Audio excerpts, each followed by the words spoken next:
Uh, this is kind of actually appropriate that it's sort of older Americans month.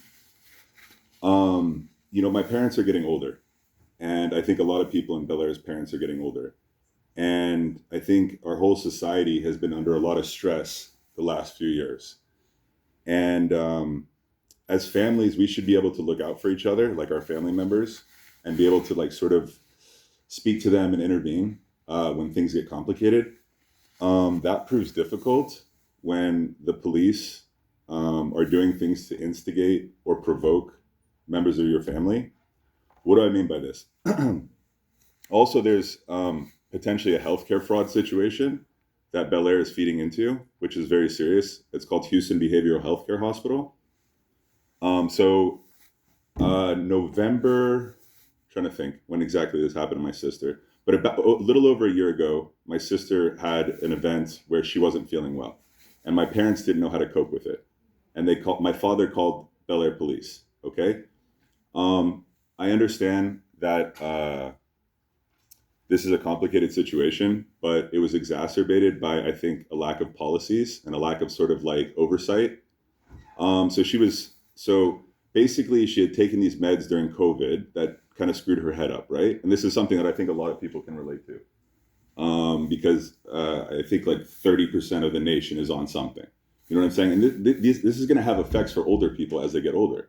Like they're normal sometimes, but their meds are off and they're acting crazy, right? This is a situation with my sister. But what happened was, and I don't know who's to blame, and I'd like to get some transparency and clarity on it. She was taken prisoner. So my dad calls Bellaire police. Bellaire police come, and I saw the videos. And truthfully, I don't think she needed to go to the hospital. There's a thing called the Baker Act, which is like legally it's 48 hours. She was taken to this place and held against her will for almost a month. And I literally had to go in there commando style and demand, like, release her now. You're breaking the law, for her to get out. My parents, and I consider this elder abuse because my parents just called the police. They didn't know what to do. They called the police. And whoever is involved in this, like this healthcare fraud that's going on. So they take these kids off the street, and there's lots of them, and they charge the city $800 a day for every day that any one of these patients is in their hospital. Unfortunately, they picked up my sister, and that was wrong. After she was released from there, she was a total wreck. They did absolutely nothing good for her. She ended up having to go to manager and all these things. She spent 3 months in the hospital last year. And she was a genius. She was very smart. There was nothing wrong with her prior to COVID. So I don't know who's to blame, but there's many elements of this that are not okay. So I was in Miami, where I have an apartment, and I flew back to my sister who was supposed to come, and she got taken to this Houston behavioral healthcare fraud, which is going on right now, $800 per day.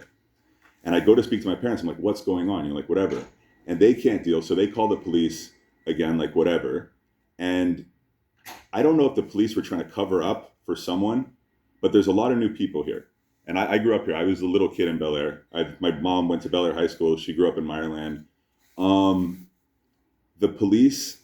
So I went in, and this wasn't going to turn into like something about like new people coming in or whatever. But when I went to this hospital and I asked these people that were working there, I'm like, why are you not releasing my sister? Like, who are you to say, like, who's responsible for holding her? Because when I spoke to her on the phone, they said they tackled her, they injected her with these crazy antipsychotics that have permanent brain damage associated with them against her will. And I went and spoke to these people. I was like, what's going on? And the guys, first off, when I went out to this place, this Houston Behavioral Health, there's basically like T buildings out in the middle of West Houston with like overgrown grass. It's a really dilapidated place. And I don't know who's employed there or whatever. But when I went to go speak to the guy, I was like, where did you go to school? Like, and he couldn't tell me. He had a very thick African accent.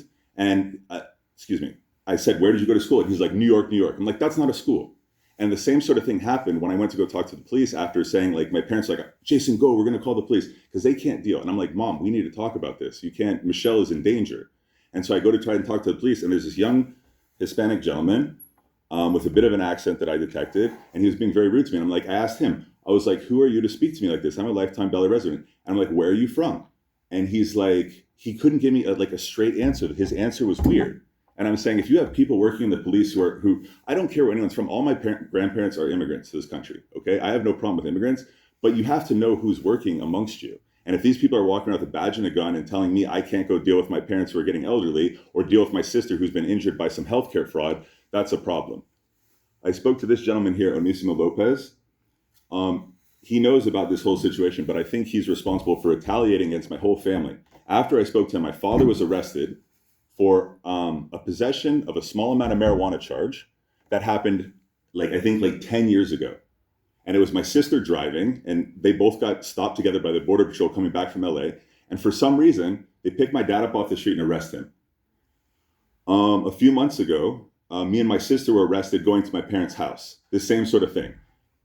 These guys sent my family a letter. I don't know who works for your office, but some sort of letter saying, this is after I went to go investigate what happened to my sister. When I was talking to my parents and I talked to the police, I said, they sent a letter to my parents, sorry you were a victim of a crime. If you need anything, call us. Some public servant who works here in Bellaire. And I'm like, what are you trying to do? I spoke to this gentleman here. I spoke to Karen Kramer, who's the lieutenant. And it's almost as if they were trying to provoke a division between me and my parents, who are elderly and already susceptible to manipulation and abuse. That was wrong. And so this is the second time I talked to Onisimo Lopez and I said, this trespassing, you're trying to provoke something here. It's not gonna end well. And sure enough, me and my sister went to my parents' house. My mom told me to come over Friday night. This was 4 months ago. And my mom, once again, my dad calls the police. They arrest both me and my sister, who had already been to Houston Behavioral Health. And we spent the weekend in jail. That shouldn't have happened. I spoke to Onisimo Lopez about this. I spoke to Karen Kramer. I think I should know. And I also asked for freedom of information requests as well. They refused to provide them to me. And then eventually I think Danielle Green said, you can have the information, but you have to pay thousands of dollars for it. I don't think the freedom of information request should cost thousands of dollars to fulfill at any point in time. I know I don't have a lot of time. Mr. Pappas, I'd like to speak to you more about it later. And you certainly can. Yes. And I appreciate it. It sounds like this is far more complicated than something that you can certainly convey in 5 minutes. And there's some dirt in Bellaire. That's all I'm going to say. And it's a great city, and I love this city. And I love the good people in this city. But that means those people need to be protected.